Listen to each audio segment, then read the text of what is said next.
Hi, welcome back to Finding Better. My name is John Suzuki, and I'm your host. Finding Better is a place where we share experiences, not they're real life experiences. We're not talking about opinions. We're not talking about theories. We're certainly not talking about academics. We're sharing real life experiences that we've gone through and where we've been there and done that with regards to whatever we're talking about. And if you haven't subscribed, please do so, especially with this topic, because we're going to be talking about money.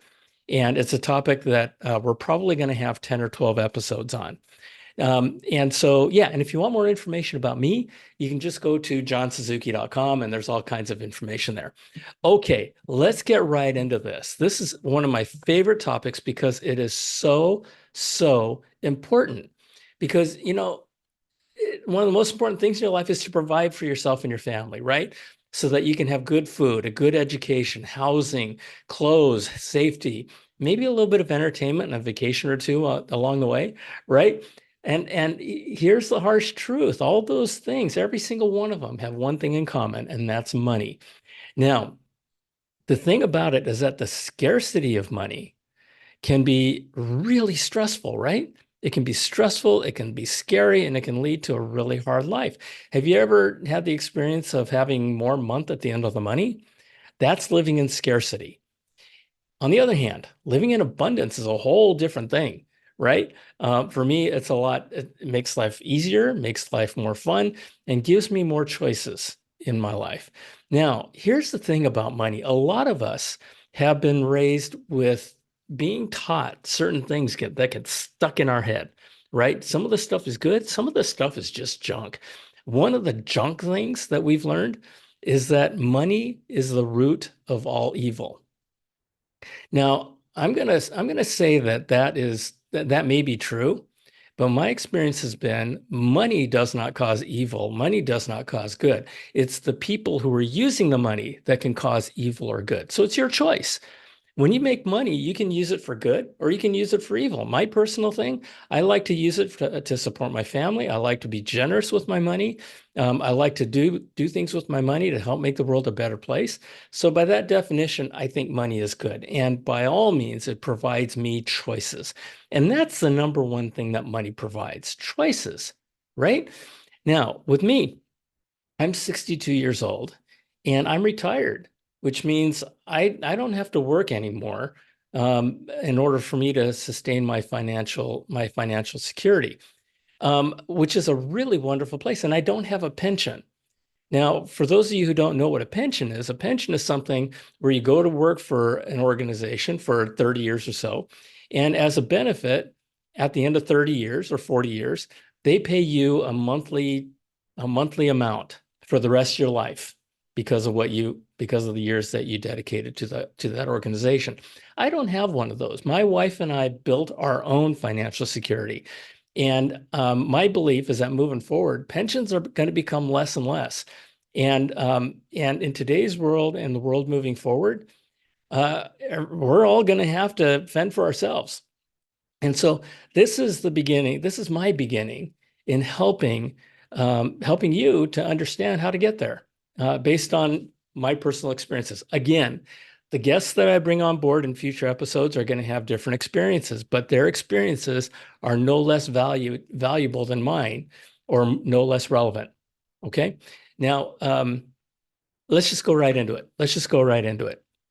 Oh, the other thing I wanted to tell you is that I help a lot of people. I've taught a lot of people about this, about what I'm about to share with you. And a lot of people ask me, John, why don't they share this stuff in school? Now, whether you went to high school or college or went on to more or didn't go to college, didn't go to high school, whatever, they don't teach this stuff. They don't teach personal finances and about money.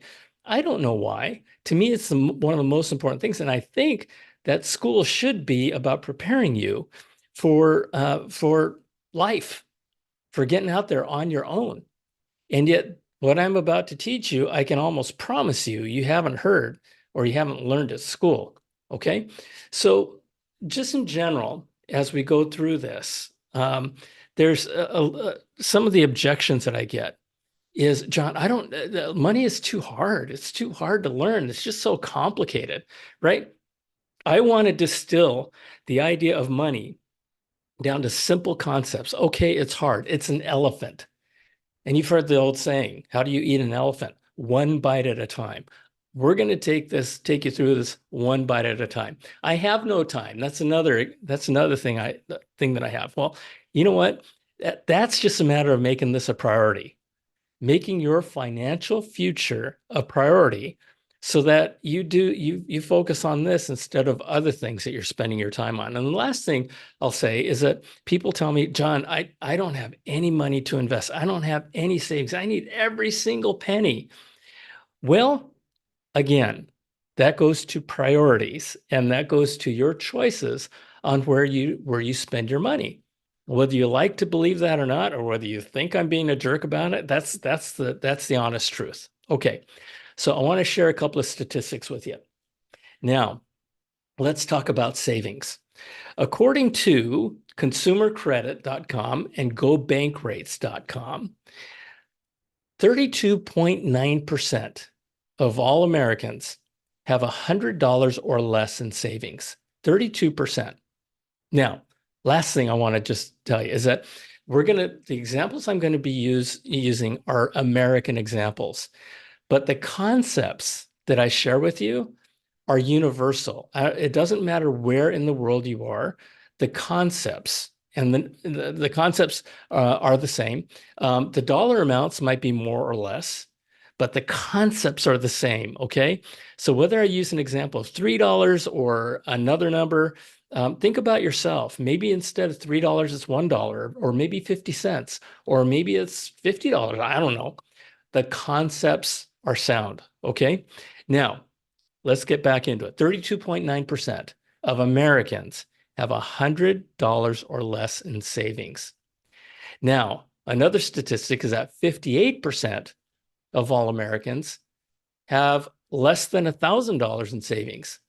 That means that only 42 out of 100 Americans have more than $1,000 in savings. Why? Because we don't make it a priority. Now, if I could help you save $1,000, you'd be in the top 42% of Americans who have $1,000 or more in savings. That'd be pretty cool, right? If you're already there, congratulations. Stay tuned because these concepts still apply to you.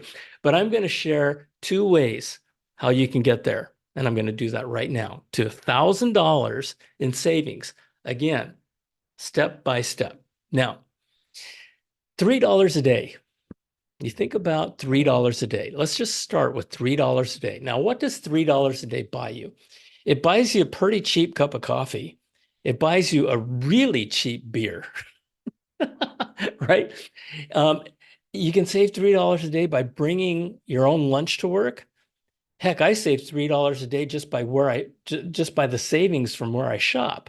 And where I shop, my three go-to places are Walmart, Amazon, and Costco.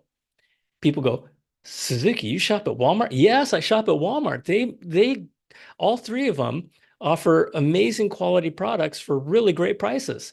I save money just shopping. So there's all kinds of ways you can save $3. Like I said, your beer, your coffee, lunch to work, or go to places, go to less expensive places to shop. If you save $3 a day, at the end of 365 days, you will have saved $1,095. $1,095.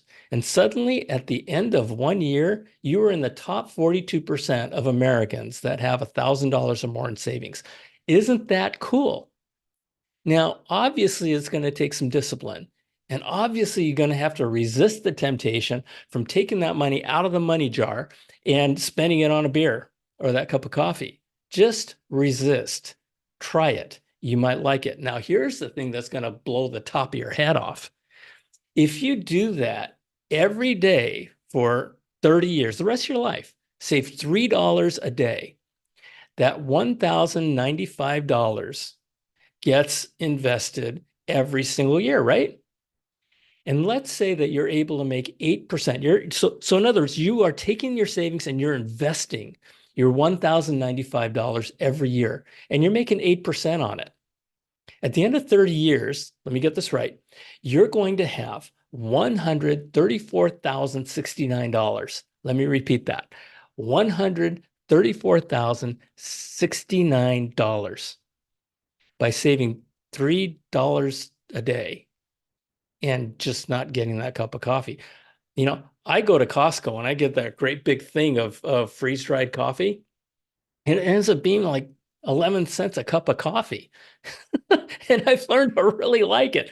So you just think about it in those terms, and that's how you build wealth. It's called compounding. First, you got to save, but then you got to compound. Now, you say 8%. I'm never going to get 8%. Here's a fact.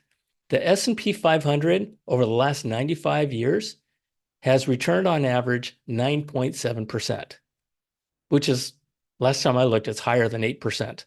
Okay? So start with $3 a day. And if you can do it, start with 5. If you can't do it, start with 1 or 50 cents.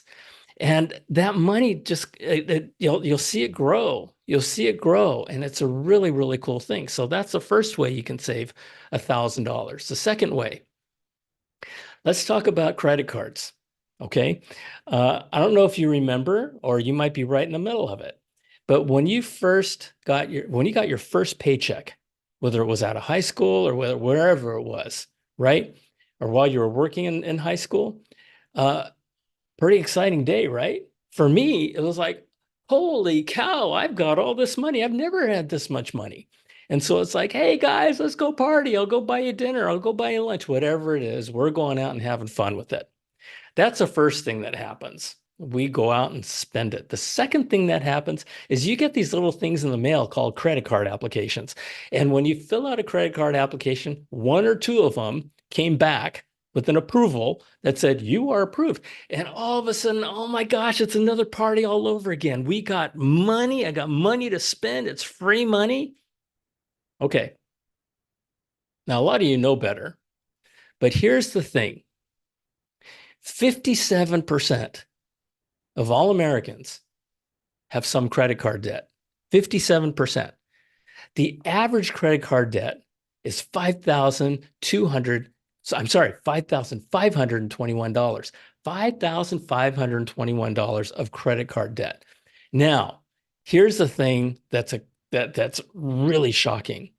My credit card, which is a normal credit card, charges 22.77% interest on balances on credit cards. Now, what does that mean? If you're an average person, if you're one of the 57% that have average credit card debt of $5,521, at 22.77%, you are going to pay $1,188 in interest annually.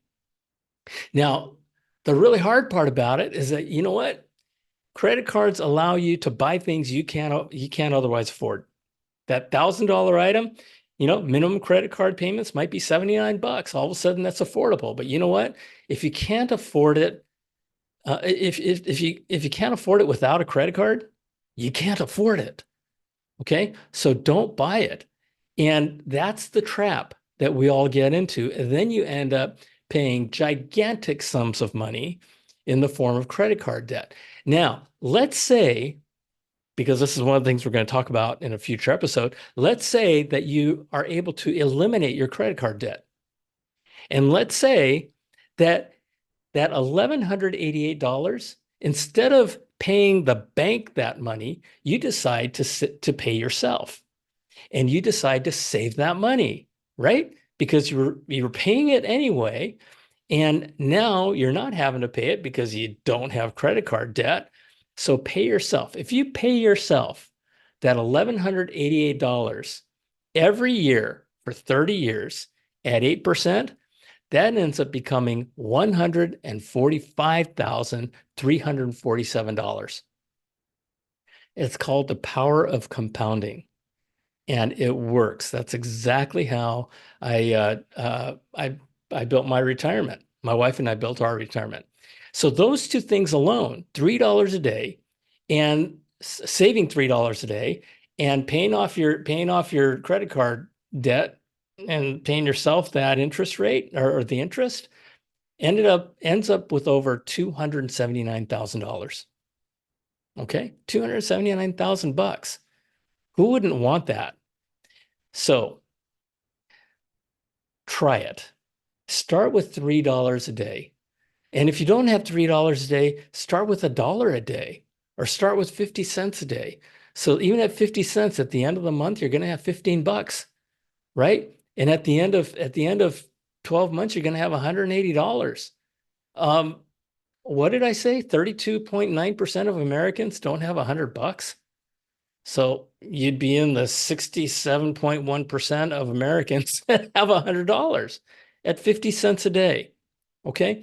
So it all applies. It all applies. And what I want to do, my whole focus is to get you to a point of money being abundant for you, not scarce.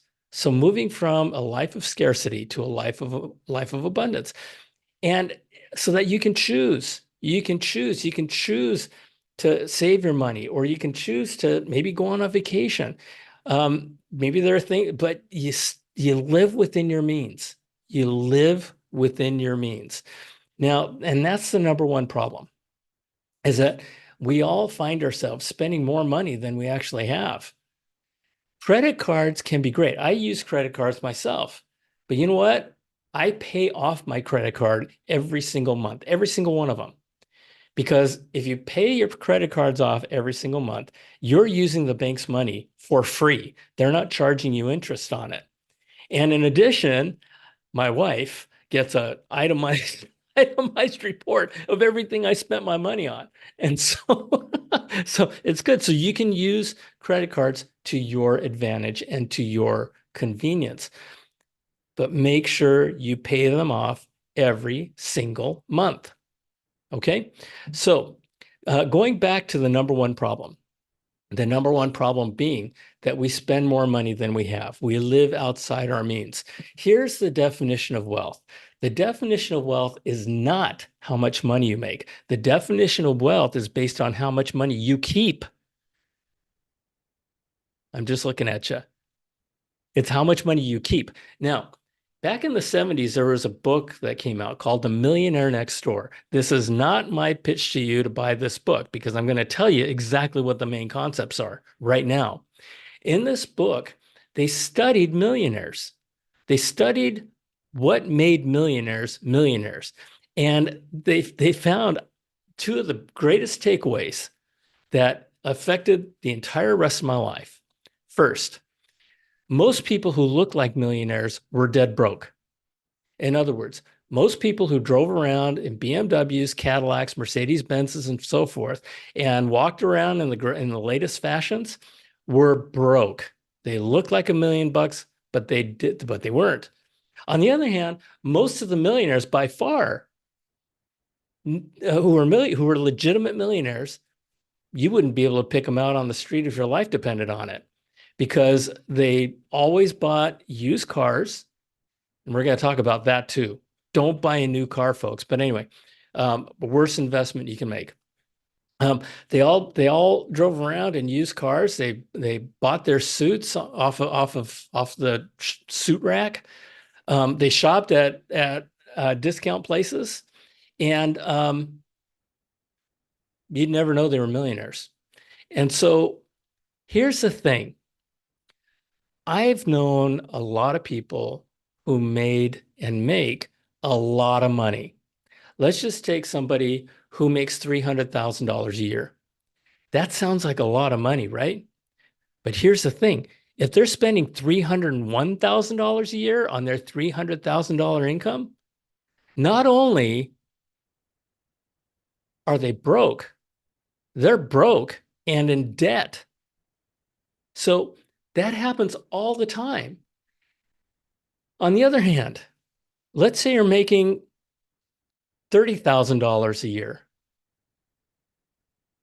and you're spending $29,000 a year.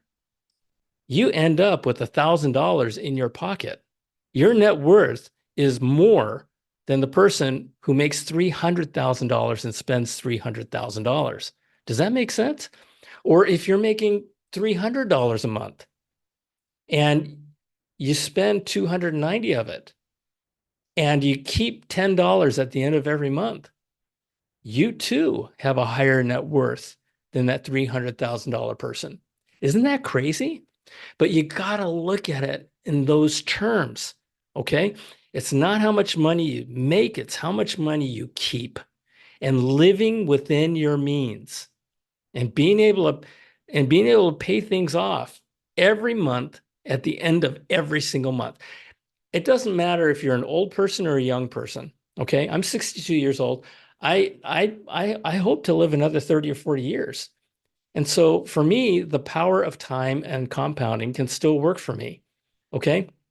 And we're going to talk about all these things, and we're going to talk about money in future episodes. So please stay tuned. And it's all about how to help you succeed. And we're going to share it with you right here. Now, here's the thing about money. Money is an elephant. Okay. And the old adage of how do you eat an elephant? It's one bite at a time. Did I already share that with you? So we're going to we're going to distill it down to simple steps, okay, on how to make money. We're going to talk about I'm sorry, how to save money, we're going to talk about how to make money. We're going to talk about how to manage taxes. We're going to talk about retirement savings programs, the stock market, real estate, how to stay ahead. We're going to talk about all that stuff. But for now, think about $3 a day, okay? Or 30 cents a day, or $20 a day, whatever it is. And whatever you decide to do, again, resist the temptation of taking that money out, because you are working towards your financial future and your financial security. Okay? So the first step, let's get you to 1 month of savings. It may take us a year, but with encouragement and with belief and with discipline and with a will to resist, you can do this. Okay. And we'll get you into the top 42% of Americans on this in America. So with that, come back. Okay. Subscribe so that you know when the next financial episodes are coming up. And yeah, thank you for joining me. It's all about finding better. It's all about helping and exploring and sharing experiences. Okay. So with that, hopefully I'll see you next week. Have a great week. And thanks for coming. Bye.